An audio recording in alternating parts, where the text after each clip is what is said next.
मित्रों, ये कहानी जो मैं आपको सुना रहा हूँ, ध्यान से सुनना, क्योंकि बहुत ही अच्छी कहानी है।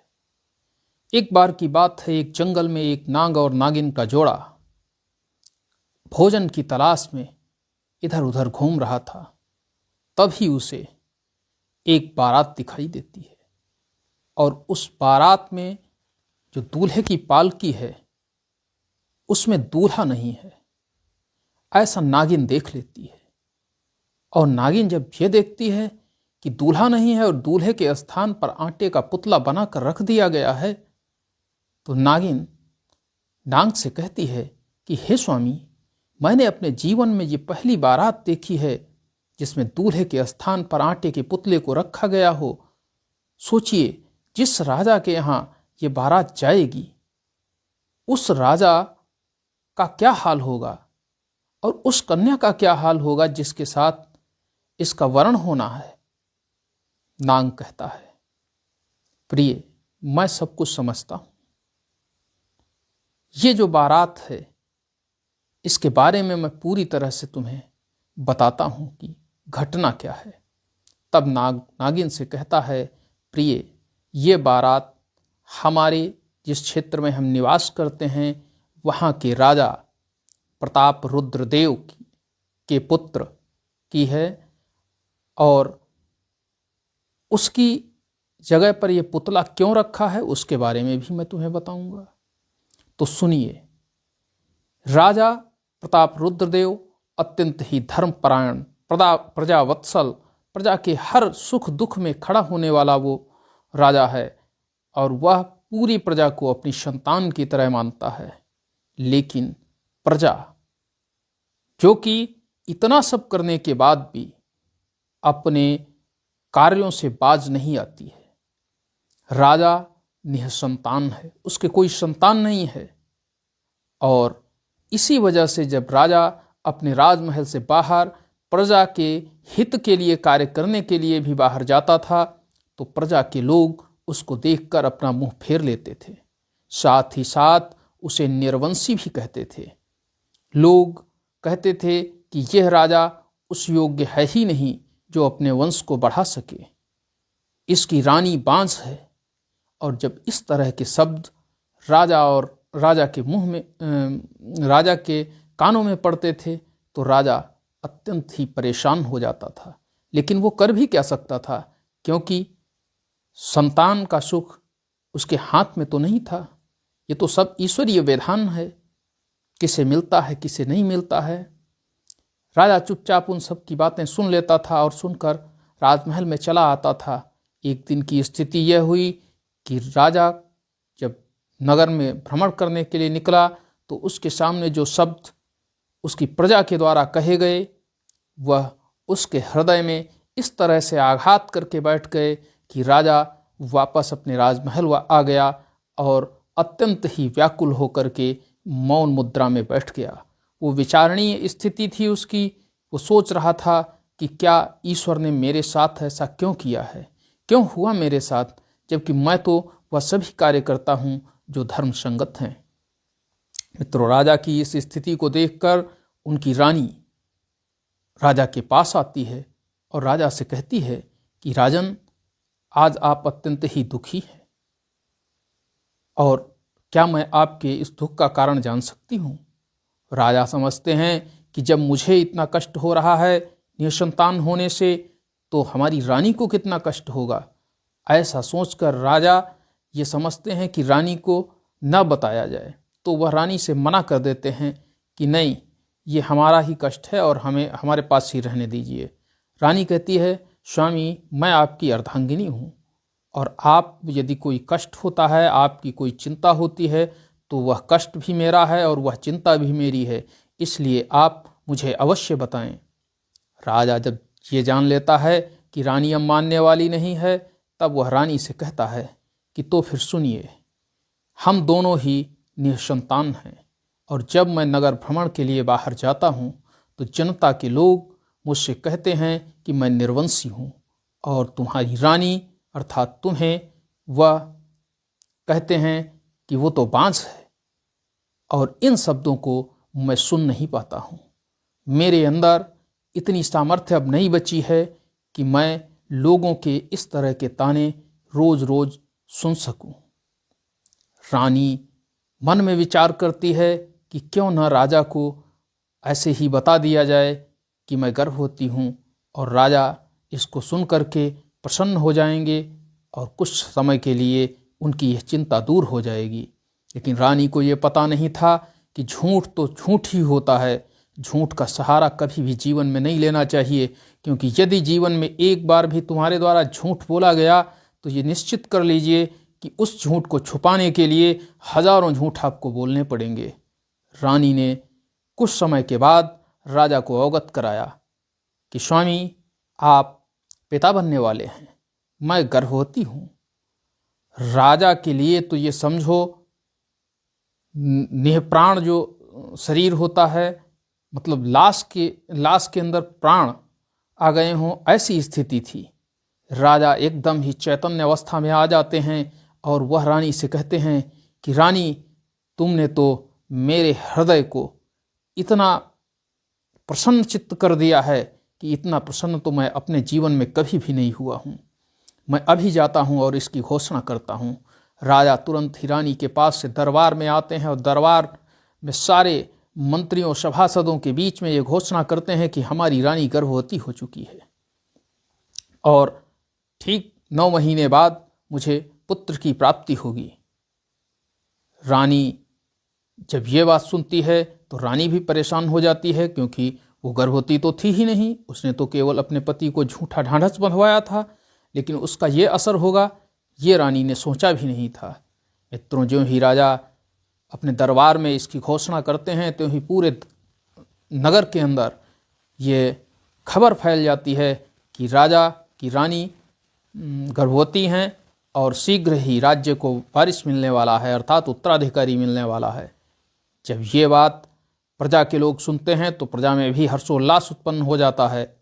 धीरे धीरे समय बीतने लगता है और 9 महीने जब करीब आने वाले होते हैं, 8 महीने बीत जाते हैं, तो रानी अपने पेट के ऊपर कपड़ा बांध करके एकांत में निवास करती है।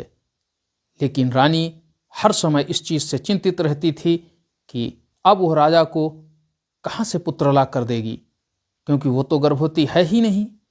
इस स्थिति के लिए वह लगातार ईश्वर को बार बार ईश्वर से प्रार्थना किया करती थी, लेकिन ईश्वर भी उसी की मदद करता है जो सत्य का साथ देता है, और रानी ने आज असत्य का साथ दिया था। ईश्वर भी उसकी मदद करने वाला नहीं था। ऐसी स्थिति में रानी ने, जो कि उसकी प्रिय दासी थी, उससे कहा कि हे सखी, इस संकट की घड़ी में तुम तो मेरी मदद कर सकती हो। अब बताओ हम क्या करें। 9 महीने का समय पूरा होने वाला है और हमारे जब गर्भ में बच्चा है ही नहीं तो कैसे हम राजा को देंगे। अब दासी भी चिंतित हो जाती है और वो कहती है, रानी, हम क्या बताएं, इसके लिए तो हमारे पास कोई भी विचार नहीं है, कोई भी उपाय नहीं है। तब रानी कहती है कि ठीक है, तुम हमारी मदद करो और तुम समय पर जा कर के राजा से कहना कि राजा को पुत्र प्राप्त हुआ है। दासी कहती है, ठीक है, मैं कह दूंगी, लेकिन तुम पुत्र लाओगी कहाँ से। तो रानी कहती है, उसके लिए मैं प्रबंध कर लूँगी। और वह राजपुरोहित से मिलती है और राजपुरोहित से कहती है कि आपको जितना भी धन चाहिए उतना धन मैं दूंगी, लेकिन आपको राजा को पुत्र के दर्शन नहीं करने देने हैं। आपको उन्हें बताना है कि यदि राजा पुत्र के दर्शन करेगा तो राजा का भी अनिष्ट होगा और पुत्र का भी अनिष्ट होगा, और फिर राजा दर्शन करेंगे नहीं। पुरोहित भी इस योजना में सम्मिलित हो जाता है। 2-4 दिन 6 दिन के बाद दासी दरबार में पहुंचती है और दरबार में कहती है कि महाराज बधाई हो, महाराज की जय हो, बधाई हो। राजा उसके चेहरे को देखने लगते हैं, उसके मुखमंडल को देखते हैं, जहाँ की अत्यंत ही प्रसन्नता वो दर्शा रही होती है। तो राजा कहते हैं, क्या बात है, किस चीज़ की बधाई है। तो वो कहती है कि हमारे राज्य को उत्तराधिकारी मिल गया है, हमारे राज्य को उत्तराधिकारी मिल गया है। ज्यों ही राजा इस शब्द को सुनते हैं, राजा एकदम से इतने प्रसन्न हो जाते हैं कि वह तुरंत ही अपने गले में जितने भी मणिमाणिक के मुक्ता पहने होते थे वो सबको लुटाने लगते हैं और पूरे दरबार में लुटा देते हैं। मित्रों, दरबार के लोगों के अंदर भी अत्यंत प्रसन्नता थी क्योंकि उनको राजकुमार मिल चुका था। अब राजा दरबार से कुछ समय के बाद फुर्सत होकर के रानी के महल की ओर प्रस्थान करते हैं और वह सोचते हैं कि रानी के पास जा कर के मैं पहले अपने पुत्र के मुखमंडल को देखूं।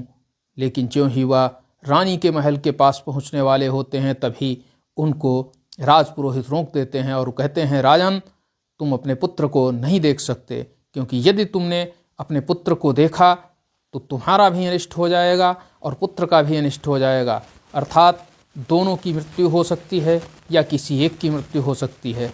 तब राजा कहते हैं कि हे राजपुरोहित, अब हम क्या करें, हमें पुत्र कब देखने को मिलेगा। तब राजपुरोहित कहता है कि जब तक कि पुत्र की शादी नहीं हो जाती है, राजकुमार की जब शादी हो जाएगी तभी आपको दूसरे राजा के यहाँ देखने को मिलेगा, उससे पहले आप उसको नहीं देखेंगे। राजा सोचते हैं कि चलो, अभी तक तो मैं निर्वंशी बोला जाता था, अब कम से कम पुत्र तो मेरे हो गया है, कोई मुझे निर्वंशी तो नहीं कहेगा, मेरी रानी को कोई बाँच तो नहीं कहेगा। क्या होता है, जब विवाह के लिए ले जाऊंगा तभी देख लूँगा। और राजा वहाँ से वापस चले आते हैं और आकर के फिर पूरे नगर में वह सबको दान दक्षिणा देते हैं। चारों तरफ हर्षोल्लास होता है और इधर रानी अपनी दासी के साथ बैठी हुई रो रही होती है कि अब क्या करें हम। खैर, रानी के दिमाग में आता है कि कम से कम अब 18-19 वर्ष के लिए तो ये टल ही गया है, जब तक 18-19 वर्ष गुजर जाएंगे और उसके बाद जो होगा देखा जाएगा। समय तो गतिमान होता है, समय गुजरता रहता है और धीरे धीरे समय 18 से 19 वर्ष पूरा हो जाता है। और जब 19 वर्ष पूरा होता है समय, तब राजा के यहाँ विवाह के लिए कई रिश्ते आने लगते हैं। रिश्तों को लेकर के उस राज्य के राजपुरोहित और नाई आते हैं और लड़के को देखने की जिद करते हैं। तब राजा कहते हैं कि ठीक है, मैं नहीं देख सकता हूँ, लेकिन आप तो देख सकते हैं। ऐसा कहते हुए राजा रानी के पास जाते हैं और रानी से कहते हैं कि रानी, देखिए, मैं नहीं देख सकता हूँ वो तो बात अलग है, लेकिन जो लोग अपनी लड़की का विवाह करने के लिए हमारे पास आए हैं उन राजाओं को तो देखने को मिलेगा। तब रानी कहती है कि महाराज, ये निश्चित कर लीजिए कि जिसको भी विवाह करना हो वह अपने घर पर जाकर ही राजकुमार को देखेगा, यहाँ उसको देखने को नहीं मिलेगा, और जो इस शर्त को माने उसके यहाँ से विवाह तय कर लीजिए। जब ये शर्त राजा अन्य सबको बताते हैं तब अन्य लोग उस शर्त को सुन करके वहाँ से चले जाते हैं। लेकिन एक राजा होते हैं जिनका नाम होता है बल्लाल देव, और बल्लाल देव राजा की इस शर्त को भी मान लेते हैं और राजा के यहाँ विवाह करने के लिए तत्पर रहते हैं। और वो कहते हैं कि ठीक है, मुहूर्त दिखवा लीजिए। राजपुरोहित को बुलाया जाता है और राजपुरोहित मुहूर्त देखते हैं। मुहूर्त देखने के बाद बल्लाल देव अपनी राजधानी वापस लौट जाते हैं और इधर राजा प्रताप रुद्रदेव अपने पुत्र की बारात की तैयारी में जुट जाते हैं। बारात की तैयारी पूरी तन्मयता के साथ करते हैं और इधर रानी से कहते हैं कि तुम पुत्र को अच्छी तरह से सजाइए। मित्रों, वो दिन भी आ जाता है जब बारात प्रस्थान होने वाली होती है, तो राजा कहते हैं कि ठीक है, मैं पालकी आपके महल में ही भिजवा देता हूँ और यहीं से पालकी में आप पुत्र को बिठा दीजिए। रानी उस पालकी में किसको बिठाए, ऐसा सोच करके उसने आटे की वो जो एक पुतला बना करके उसमें बैठाल दिया गया और चारों तरफ से पालकी को बंद कर दिया गया और कहा गया कि ये पालकी वहीं पर खुलेगी जब राजा बल्लाल देव के यहाँ पहुँच जाएगी। उससे पहले किसी को भी इस पालकी के अंदर झांकना नहीं है, देखना नहीं है, कुछ भी नहीं करना है। मित्रों, राजा ने वो भी शर्त मान ली और वह उस बारात को लेकर के चल दिए। इधर रानी अब रो रही है, परेशान हो रही है, ईश्वर से प्रार्थना कर रही है कि हे ईश्वर, अब हमारी लाज रख लो। अब क्या होगा जब राजा साहब वहाँ देखेंगे और उनको उनका पुत्र नहीं मिलेगा तो वो क्या सोचेंगे, क्या स्थिति होगी, कहीं ऐसा न हो कि वह अपनी आत्महत्या कर लें। मित्रों, ऐसा रानी सोच रही है। दूसरी तरफ राजा बारात को लेकर के चलते हुए जा रहे हैं। उस समय कहार पालकी लिए जा रहे हैं, साथ में पूरी बारात जा रही है। और एक चलते चलते एक जंगल पड़ता है, और वही जंगल जहाँ वो दोनों नाग नागिन है आज बारात को देख रहे हैं, वहीं पर आकर के वह चूंकि थक भी चुके थे तो वहीं पर विश्राम करते हैं। और विश्राम करने के लिए राजा पालकी को एक पेड़ के किनारे रखवा देते हैं, और उसके बाद कहते हैं कि कुछ क्षणों के लिए सब लोग विश्राम कर लो। विश्राम करने के बाद फिर पुनः पालकी उठा करके राजा बल्लाल देव के यहाँ के लिए प्रस्थान किया जाएगा।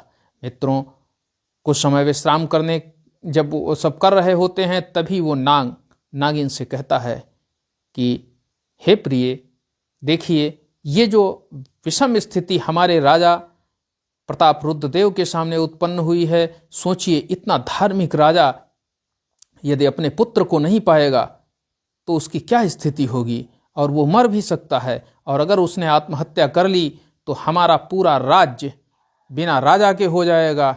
इसलिए हम ऐसा करें कि हम रूप बदल करके इसमें बैठ लें और वहाँ पर राजा को दर्शन भी दे दें, और साथ ही साथ हम उस कन्या से विवाह भी कर लें। और विवाह करने के बाद हम यहीं पर जब पहुँचेंगे तो उसको छोड़ देंगे, वो चली जाएगी राजा प्रताप रुद्रदेव के यहाँ, और मैं आपके पास आ जाऊँगा। नागिन इस बात को सुनती है तो वह कहती है, कहीं ऐसा न हो कि उस राजकुमारी के रूप चाल में फंस करके तुम मुझे ही भूल जाओ। नाग कहता है, देखो मैं नागवंशी हूँ, मैं अपनी बात से बदलने वाला नहीं हूँ, इसलिए मैं जो कह रहा हूँ वही सत्य है, और मैं आपसे इजाज़त चाहता हूँ कि आप मुझे अनुमति प्रदान करें। नागिन को अपने नाग पर विश्वास था और उसने अनुमति दे दी। नाग बाहर निकलता है बिल से और जा करके उस जो वो उसकी थी पालकी, उस पालकी के अंदर बैठ जाता है, और वहाँ वह अपना दिव्य रूप ले लेता है। मित्रों, कुछ समय के बाद राजा प्रताप रुद्रदेव उस पालकी को फिर से उठवाते हैं और राजा बल्लाल देव के यहाँ के लिए प्रस्थान करते हैं, और वो रास्ता तय करके वो बल्लाल देव के यहाँ पहुँच जाते हैं। अब बल्लाल देव आते हैं और कहते हैं कि राजन, अब तो आप हमारी सीमा में आ चुके हैं, हमारे यहाँ आ चुके हैं, अब मुझे वह अपना पुत्र अर्थात अपने राजकुमार के दर्शन कराइए।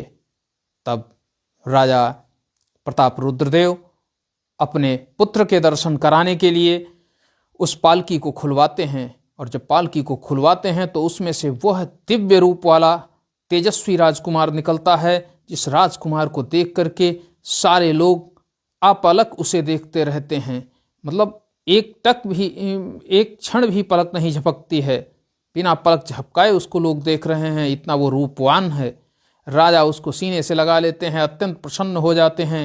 मित्रों, विवाह होता है और वह जो कन्या है वह कन्या भी अत्यंत प्रसन्न हो जाती है, क्योंकि पूरे राज्य में जो बल्लाल देव का राज्य था उसमें ये चारों तरफ खबर फैल जाती है कि राजकुमारी के लिए जो वर आया है वह इतना रूपवान है कि जो भी उसको देखता है देखते ही मोहित हो जाता है।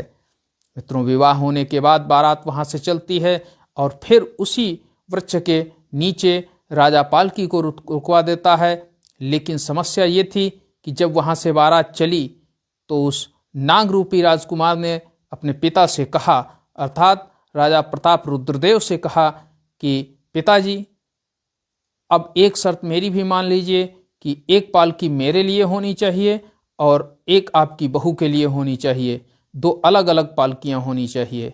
राजा ने पहली बार अपने पुत्र को देखा था, वो भी इतना सुंदर पुत्र देख करके राजा अत्यंत ही प्रसन्न थे। उन्होंने कहा, ठीक है बेटे, मैं तुम्हारी बात को पूरी तरह से मानूंगा, और तुरंत ही दूसरी पालकी की व्यवस्था कराई जाएगी। और दूसरी दो पालकियां बन गईं, एक में दुल्हन थी और दूसरे में दूल्हा।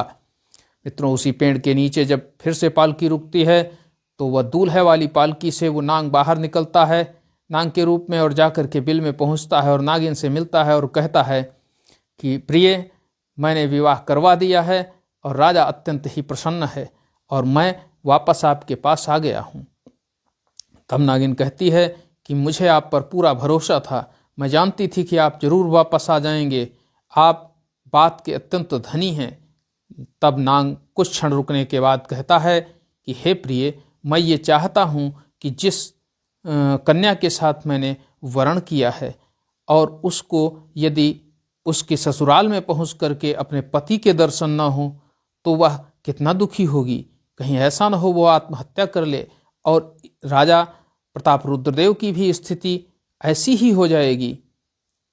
तो नागिन कहती है कि नहीं, ऐसा नहीं है, अब आप नहीं जाएंगे, अब एक बार आप जाकर के उनकी इज्जत बचा चुके हैं, अब अगली बार आप नहीं जाएंगे। लेकिन नाग बार बार उनको समझाता है और कहता है मैं नागवंशी हूँ, आपको क्या मुझ पर संदेह है, क्या आपको मेरी बातों पर विश्वास नहीं है। अपने पति से अनन्य प्रेम करने के कारण नागिन नाग से कहती है आपको आज्ञा है, लेकिन ज़्यादा समय मत रुकना, 3 दिन का ही समय मैं आपको दे रही हूँ। ऐसा कहते हुए वो नाग को एक बार फिर से विदा कर देती है और नाग जाकर के उसी राजकुमार की पालकी में राजकुमार बनकर बैठ जाता है।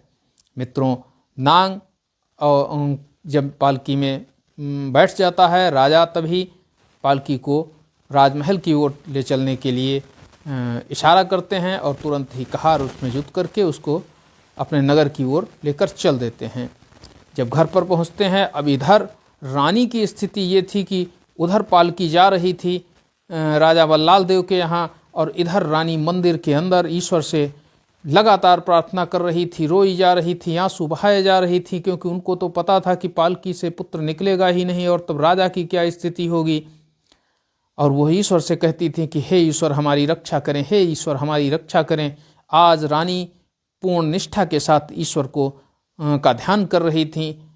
तो जब घर पर पालकी राजकुमार और उन जो बधू थी उसकी पहुंचती है, आकर के पालकी खोली जाती है तो उसमें से जो राजकुमार निकलता है वो दिव्य रूप लिए हुए होता है, और साथ ही वह जो बधू आती है वह भी अत्यंत ही रूपसी होती है। रानी की तो खुशी का ठिकाना नहीं था। रानी आज सब कुछ भूल करके ईश्वर को धन्यवाद दे रही थी, क्योंकि वो जानती थी कि ये ईश्वर का ही किया धरा है, क्योंकि ईश्वर के द्वारा ही जो मुझे आशीर्वाद प्रदान किया गया है उसके द्वारा ही पुत्र मुझे मिला है, और वह भी इतना रूपवान पुत्र। मित्रों, समय गुजरने लगता है, नाग 1 दिन रुकता है, 2 दिन रुकता है, और धीरे धीरे उस राजकुमारी के प्रेम जाल में फंसने लगता है। समय आगे बढ़ने लगता है। उधर नाग समय को भूल चुका था और इधर नागिन के लिए एक एक पल हजारों वर्षों के समान गुजर रहा था। धीरे धीरे समय बीतता जा रहा था। 1 महीने का समय बीत गया। जब 1 माह का समय बीत गया और फिर भी नाग वापस नहीं आया तो नागिन अत्यंत ही क्रोधित होने लगी, और क्रोधित भी न हो तो करे क्या। तो उसने सोचा कि अगर मेरे साथ इस तरह का दुर्व्यवहार हुआ है, मेरे साथ इस तरह का कपट किया गया है, तो मैं राजा प्रताप रुद्रदेव की बहू को जीवित नहीं छोड़ूंगी, और साथ ही साथ मैं अपने पति के भी प्राण ले लूंगी। ऐसा सोचते हुए वह उस जंगल से राजा के राजमहल की ओर प्रस्थान करती है। लेकिन दूसरी तरफ नाग भी ये समझ चुका था कि नागिन हमको खोजते हुए जरूर आएगी, और वो जाना नहीं चाहता था। इसलिए उसने जाकर के अपने पिता राजा प्रताप रुद्रदेव से कहा कि पिताश्री, ऐसा करिए, आप महल के चारों तरफ एक गहरी खाई खुदवा दीजिए और उसमें पानी भरवा दीजिए। राजा ने कहा, बेटे इसकी क्या आवश्यकता है, ये क्यों कह रहे हो? तो कहता है, ये सुरक्षा की दृष्टि से है। राजा ने सोचा कि हो सकता है राजकुमार बड़ा हो चुका है और वो भी कुछ अपना दिमाग लगा रहा हो, इसलिए राजा ने कहा ठीक है। और राजा ने अपने महल के चारों तरफ गहरी खाई खुदवा करके उसमें पानी भरवा दिया। मित्रों, इधर राजकुमार तो निश्चिंत हो गया, क्योंकि वो जानता था कि इस पानी से होकर के नागिन आ नहीं पाएगी।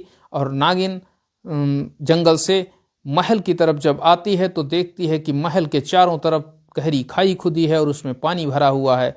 नागिन कहती है, अच्छा, ये तो हमारे ना आने के लिए ये प्रबंधन किया गया है जिससे हम महल में ना प्रवेश कर पाएं। लेकिन नागिन भी जिद्दी थी और वो ढूंढने लगी। ढूंढते ढूंढते ढूंढते ढूंढते उसे एक स्थान ऐसा मिल गया जिस स्थान से वो नगर में प्रवेश कर जाती है, और वह नगर में प्रवेश कर गई और प्रवेश करके वो महल के अंदर पहुंच गई। जब वो महल के अंदर पहुंची तो उसने देखा कि उसका पति अर्थात वो नाग और उसकी जो राजा प्रताप रुद्रदेव की बहू थी, वो दोनों एक साथ ही एक कमरे में एक ही बेड पर लेटे हुए हैं। उनको देख करके वह अत्यंत ही क्रोधित हो जाती है और विचार करती है कि मैं अपने पति और इस जो राजकुमारी है दोनों की हत्या कर दूंगी, आज मैं दोनों को जिंदा नहीं छोड़ूंगी। लेकिन फिर वह विचार करती है कि भले ही मेरा पति अपनी बात से बदल गया हो, लेकिन सोचिए कि अगर वो मेरे से दूर होकर के इसके साथ रहना स्वीकार कर चुका है तो जरूर वह इससे अनन्य प्रेम करता होगा, और यदि प्रेम करता होगा और मैंने इसके प्राण ले लिए तो वह भी ऐसा न हो कि अपनी आत्महत्या कर ले और उसकी आत्महत्या से मेरा तो सुहाग ही उजड़ जाएगा। ऐसा सोचते हुए उसने कहा कि अब हम क्या करें और क्या न करें। कुछ क्षण सोचने के बाद उसके मन मस्तिष्क में एक ऐसा विचार आया, और वो विचार था कि वह अपने ही प्राणों को दे देगी। अब ना ही नाग समझ पा रहा था कि क्या हो रहा है, और इधर नागिन। अब वहीं जो पलंग था, पलंग के पास में ही एक लकड़ी रखी हुई थी, और उस कठोर लकड़ी के ऊपर अपने फन को पटक पटक करके अपने प्राण दे देती है। मित्रों, सुबह के समय वो जो राजबहू थी वह तो उस कक्ष से बाहर चली जाती है, और वो ये नहीं जान पाती है कि क्या यहाँ घटना घटी है। लेकिन जब नाग अपने बिस्तर से सो करके उठता है तो वह देखता है कि वहाँ पर वो नागिन मृत अवस्था में पड़ी होती है, और उसको जब देखता है तो नाग उसको हाथ से उठा करके अत्यंत ही विलाप करने लगता है और कहता है कि मैंने आपके साथ धोखा किया है, मुझे ऐसा नहीं करना चाहिए था, लेकिन मैं नहीं सोचता था कि आप ऐसा कर लेंगी, आप अपने प्राण दे देंगी। अगर मुझे मतलब किंचित मात्र भी ये एहसास होता कि तुम ऐसा करोगी तो मैं कभी भी यहाँ नहीं रुकता, मैं तुम्हारे पास ही आता, और मुझसे गलती हुई है, मुझे क्षमा कर दो, मुझे क्षमा कर दो। मित्रों, जो कुछ होना था वो तो हो ही चुका है, इसलिए हमारे पुरखों ने कहा है कि 3 चीज़ें कभी किसी को नहीं देनी चाहिए। अर्थात पहली, किसी भी महिला को अपने पति को किसी दूसरी महिला को नहीं देना चाहिए, क्योंकि उसके वापस आने की संभावनाएं बहुत कम होती हैं। दूसरी चीज़, अपने मेहनत से कमाए हुए धन को भी किसी दूसरे निर्धन व्यक्ति को नहीं देना चाहिए, क्योंकि उसके भी आने की संभावनाएं बहुत कम होती हैं। और तीसरी चीज़ है वह है कि मूर्ख व्यक्ति को कभी भी ज्ञान नहीं देना चाहिए, क्योंकि यदि आप मूर्ख व्यक्ति को ज्ञान दोगे तो उसका तुम्हें ही नुकसान होगा। मित्रों, कहानी का जो आशय था वो आपके सामने आ गया है। अब हम कहानी को विराम देते हैं, मिलते हैं अगले दिन एक नई कहानी के साथ। तब तक के लिए जय हिंद, जय भारत। मित्रों, यदि कहानी पसंद आई हो तो इसे लाइक करें, चैनल को सब्सक्राइब करें, साथ ही साथ शेयर भी करें, और कमेंट करके बताएं कि कहानी किस तरह की अगली कहानी आपको चाहिए, और इस कहानी में कोई कमी है या अच्छी लगी, कैसी लगी, उसके बारे में भी बताएं। मिलते हैं अगले दिन अगली वीडियो के साथ, कहानी के साथ। तब तक के लिए जय हिंद, जय भारत। नमस्कार मित्रों।